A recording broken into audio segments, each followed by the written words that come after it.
Reality is messy, so how are you going to deal with it? This was day 66 of learning iOS development. I started out this day with no specific plan in mind. I only knew that I wanted to learn more about the basics of Swift UI and that there are some small issues in my friend journal app for the present that I want to fix. So I started out with creating a new assignment for learning more about modal presentations, which are just focused UI elements that keep you on one task or convey one piece of information. I created the assignment for modal presentations based on the documentation, and I switched over to fixing the issue I had in for the present. These problems are related to the contact selection. Some of them were easy to fix, while one stuck with me. For some reason the layout fails and it just looks a bit weird. Claude's takes about why this is the case are completely wrong, so I have to take a look at this myself and try to figure out what's going on. But in the meantime, I was looking at another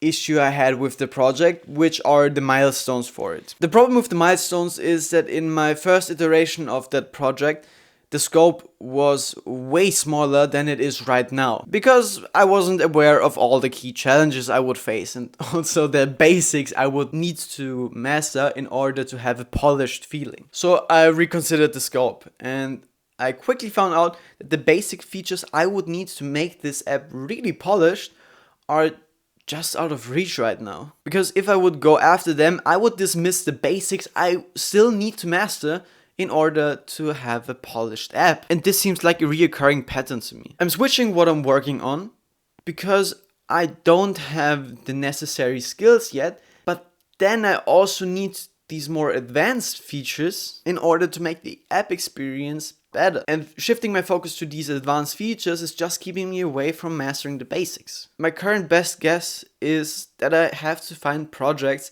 that are scoped around my current skill set, so I can master the basics and then increase the scope of the projects step by step. Maybe that's a solution, and maybe I can find a project, so I will take a look at all of my project ideas and figure out if there is anything that I can currently handle with my skill set. Also, there's the assignment on modal presentations. I'll keep you posted on whether the reconsideration of project works, and it's time to go after those modal presentations. So like and follow to not miss that part of the journey.